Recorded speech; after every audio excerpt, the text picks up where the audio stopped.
Alright, so I got the gasket surfaces all cleaned up. Knocked out the old seal. Got the new one to put in. I'm just going to clean this up real good and then just tap it in. It should be fairly straightforward. Alright, let's get to it. Alright, we got our new seal put in. So the inside faces the engine, and the outside faces the dampener. It's pretty straightforward. Put a little bit of RTV on the outer edge of that seal, so when it seats in there, it'll stay nice and tight. Alright, just going to wipe down these surfaces with some brake clean and get the gaskets out so we can start putting this together. Actually, I still have to clean off the water pump, so we'll get that going.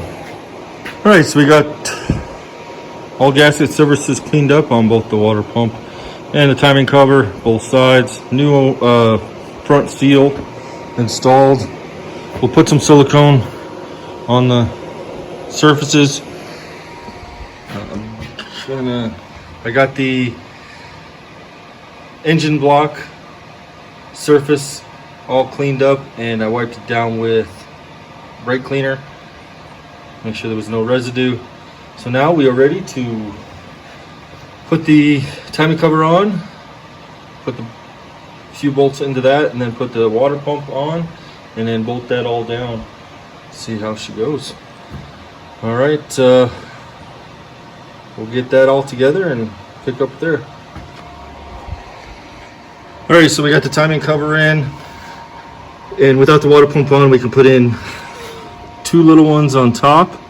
And then there's four longer bolts, one here, one about right there, one there for the timing marker, and one below the timing marker. So 4 on the bottom, 2 on top. I didn't tighten them down, just hand tight, and then, or finger tight. And then I'm gonna put the water pump on, and then all of those will be tightened down together to pull it evenly into the gasket and seal it up against the block. So that's my plan. So we'll get that water pump on there and go from there. All right, I got gasket material on the water pump gasket. This is the only area that gets that needs to be sealed, but I bring it around just a little bit. All right, we'll get this on there and snug up some of them bolts to seal up the timing cover and water pump. And then some of the water pump bolts are actually part of this bracket, so we'll get that bracket on there and start putting stuff on there to tighten up everything else. All right, we got all the water pump bolts and timing cover bolts tightened up. Like I said, we had to put this bracket on there because I think 4 of the bolts that actually hold the timing cover water pump on are part of that. So we had to do that. So next thing we're going to do is put the colander, clean the surface off, and put the oil pan back on with a new oil pan gasket. Get that snugged up, and then our engine will be closed back up, so we don't have to worry about dust and dirt and debris getting in anything vital. And we should be all sealed up. We'll go from there. We'll end up putting this stuff back on the front. I want to try to see if I can figure out what we need to put that front stabilizer bar on. Finish up everything down here. Probably won't do the transmission yet. We're going to wait. Probably we'll finish the front end, drop it down, put the engine back together, possibly run it, check for leaks, make sure that part is fixed, and then we'll drop the fuel tank, put a rubber membrane in it, and check out the fuel pump, figure out why, or the fuel gauge, figure out why the fuel gauge isn't working. So that's the plan. All right, we got the new gasket on the oil pan after it's all cleaned up. Go ahead and set this on there. Wipe down the surface on the engine block with some brake clean. So it should just seal right up. All right, we got the oil pan with the new gasket all bolted down. So we're right where we want to be, so we can keep all the contaminants out of the internal of the engine. we can start putting the front together. I'm gonna put the dampener on next. See how that goes. All right, so we left off yesterday with it all buttoned up. Dampener pulley's installed. You can see it down there.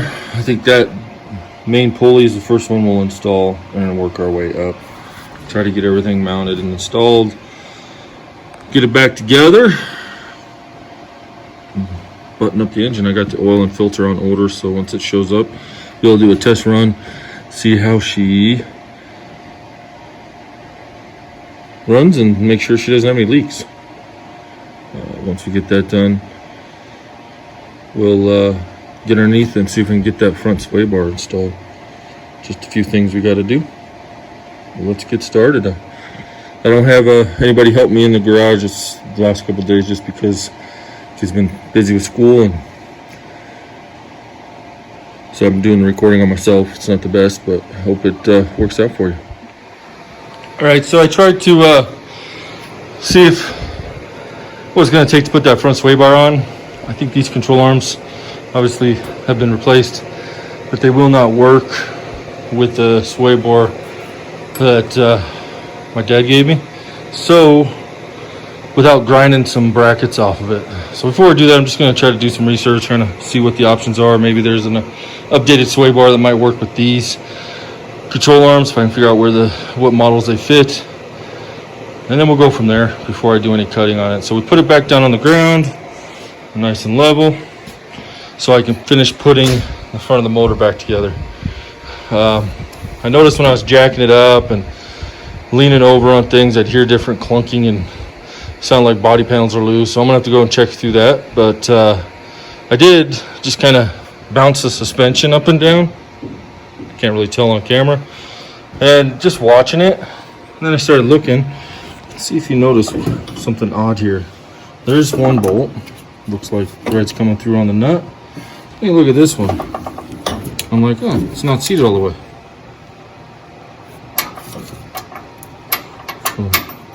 Yeah, it's ready to be spun off. So I'm just gonna go through, as we're doing this, and check all the bolts. I did check quite a bit on the bottom side, like the lower control arms. I did not check the upper, so I'll have to go through and check that stuff. Yeah, more things from a supposedly reputable shop. I don't know. I think this was more of a liability when he gave it back to my parents than anything. Maybe that's why he decided to go out of business, so he couldn't be held responsible. But that's my rambling. On to putting stuff back together. So I think first I'm going to put that lower dampener pulley on. Then we'll put the water pump pulley on and start putting all the other equipment on. Power steering was always a challenge, just because I left the pulley on it and trying to get the bolts lined up through the pulleys. Always interesting, but we'll see what we can do. All right, let's get it back together. All right, so kind of got delayed working on this. I wanted to work on that Volkswagen, try to figure it out. So now we're waiting on that camshaft position sensor. So waiting on that, we're going to try to get this engine put back together. So I'll probably start here with the air conditioning compressor here, belt tensioner. Then I'll move over and do the power steering pump, and then the alternator. We'll put the belt on, then we'll move on to the fan and the cooling, or the radiator and cooling fan assembly. So we can get all back together and hopefully put some oil in it. And we got to mark the dipstick. So I think this is going to aftermarket oil pan. So I'm guessing it takes 7 quarts. We put a new oil filter in. So once I hear back from my dad, we'll verify 7 quarts. We'll put 7 quarts in it, start it, let it run, circulate through the filter, let her shut down. After she sits for a minute or two, we'll mark the dipstick.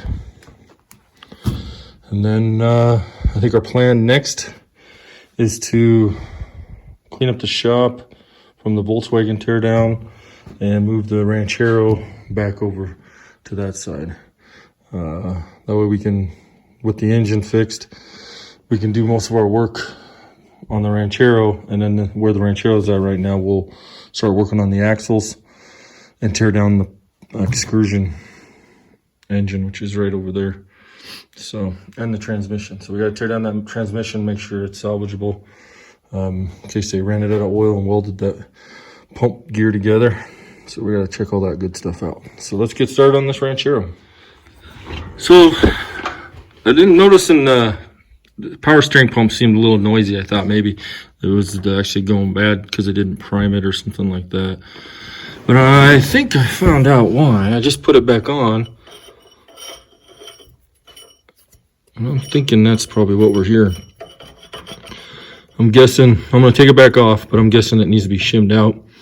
So it's more like, oops, it's more like this and not like that.